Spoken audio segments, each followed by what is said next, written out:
What the UFO? It's Caleb. I'm going to talk to you today about the three main missions of ufology in the contemporary era, just because it's something I've been thinking about, processing a little bit for myself, and I thought you might enjoy thinking about it as well, because it's such a big, hairy, weird field that sometimes it feels like it runs off in a million different directions.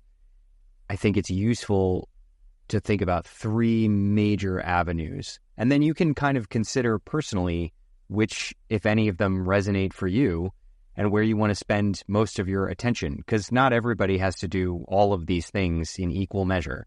Broadly, I think they're basically wake people up, help process the shock, and learn more about the situation. So I'm going to walk through each of those with at least three little subbeats, and we'll wrap it up at the end in a tidy bow. Part one, wake people up. This is easily the most annoying part. If you're talking to friends who are skeptical and you're not skeptical anymore, it's probably a really uncomfortable conversation space that you guys are navigating. And I'm sorry about that, because I've been doing it in my own life, and it's not fun. It's fun to talk about this with people who have come through that wall, but the people on the wrong side of it, it can be really tough. So figuring out how to get them the right resources that can help them open their mind, figuring out how to have the conversations in respectful, space-holding ways, those are super important jobs. And for ufology in general, this is a tricky topic, and it's something the community could try to do a little bit better at, because there's a little bit of gatekeeping, and I think this is just natural with any community. Once you pick up a little extra knowledge, you start blaming other people for not having that knowledge and making them feel bad, and that is not a good way to bring anybody in. So if you're having these conversations or you're thinking about it from a media perspective, try to imagine from the other person's perspective how you might seem more engaging to them and invite them in, as opposed to calling them out. In activism, this is called calling in versus calling out. Instead of going on the attack when people disagree with you, invite them to consider your point of view. Invite them to ask questions that might open their mind. That's probably enough about that. But on a higher level than just friends, contacting your elected representatives is really an important step. If you haven't done this already, you really should. You should write letters to your congresspeople and senators. You can do this online on their websites usually. You should call their offices. And then really the best case scenario, if you have the time, is you should go to one of their events and say hi to them in person and politely, respectfully, groundedly express your interest in this topic and say you'd really like to see some better accountability from Congress, specifically over the military and intelligence communities with regard to information about unidentified anomalous phenomena and the history of government and military interaction therewith.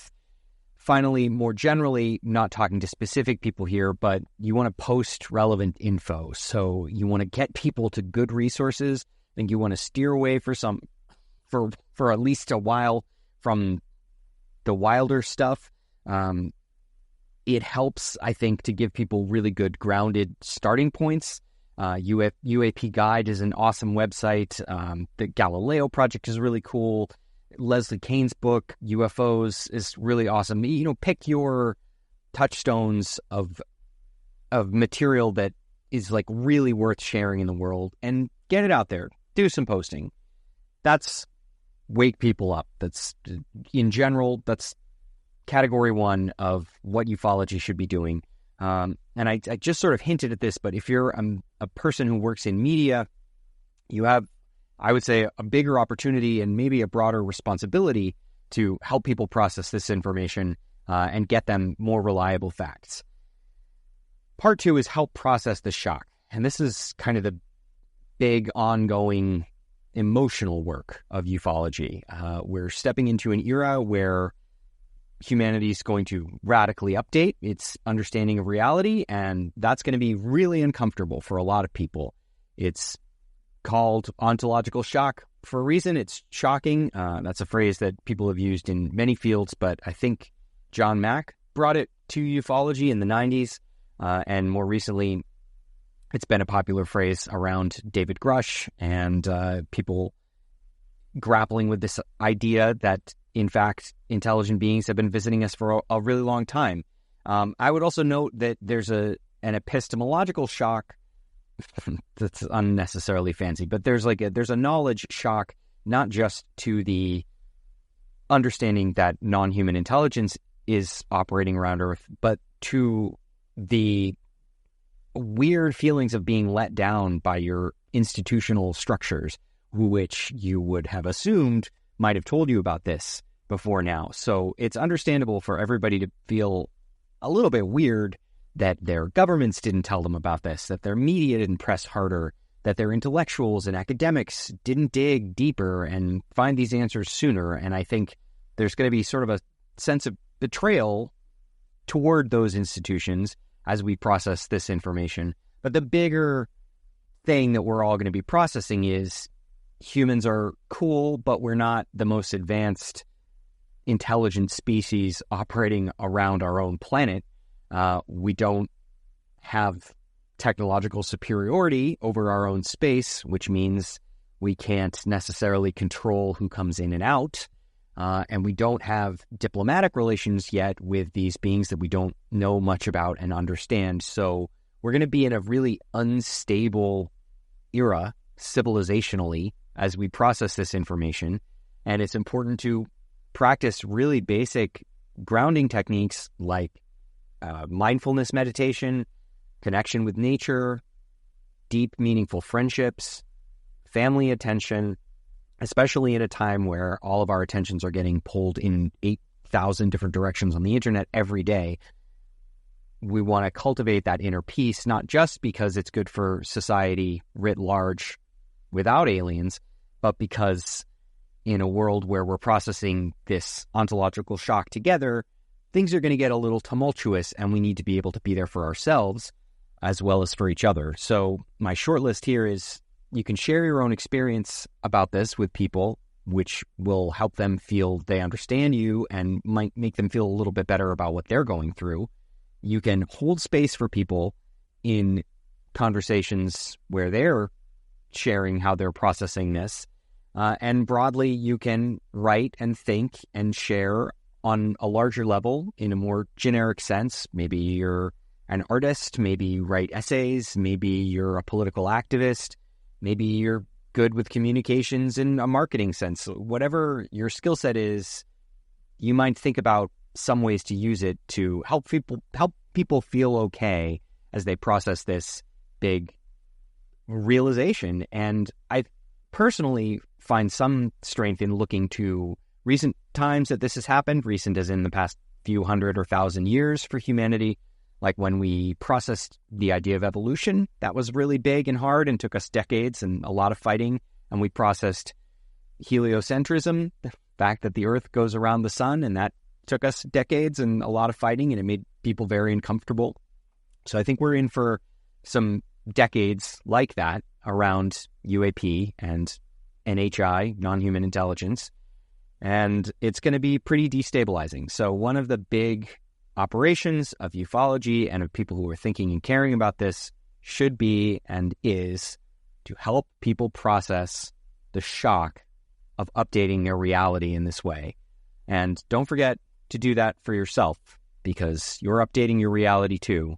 So work out, eat right, talk to your friends, take walks, and generally care for yourself in healthy, non-consumptive ways whenever possible.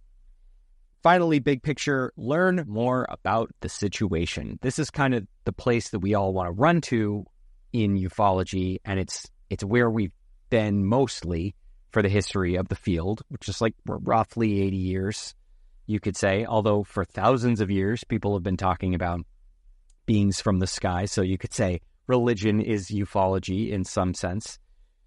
But this basically breaks down into three agendas. One is we've got to pressure our military to release more information about what they've known about this for a very long time, because the writing is on the wall that at least the U.S. military has had much more information than the general public about UFOs for probably on the order of 80 years, maybe longer.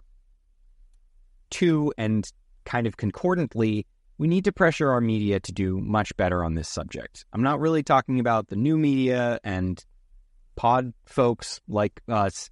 I'm talking about the blue chip, mainstream, head in the sand types like New York Times and NBC and CBS and ABC and the Wall Street Journal and Fox News, just the main core of especially news media really needs to do a much, much better job covering this subject. They shouldn't be talking to random scientists. They should be talking to ufologists, people who have written and studied about this subject for a really long time.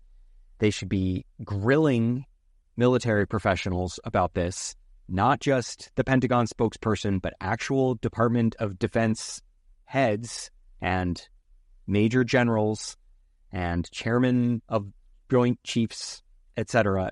We should be getting high-level people on the record about this subject, not just accepting the Pentagon spokesperson as the final word on all discourse in this subject, which is largely what these mainstream media outlets have been doing for the last 2 years. Ever since 2017, actually, they've been basically taking the Pentagon's word for it. And that is a staggering abdication of journalistic responsibility. I won't lean on them too hard right now, but I think it's reasonable to be pretty upset with them for this. So we need to lean on the military. We need to pressure our media, partly so that they can lean on our military, because it's hard for you or I to ask the Department of Defense meaningful questions in a way that we could expect them to answer.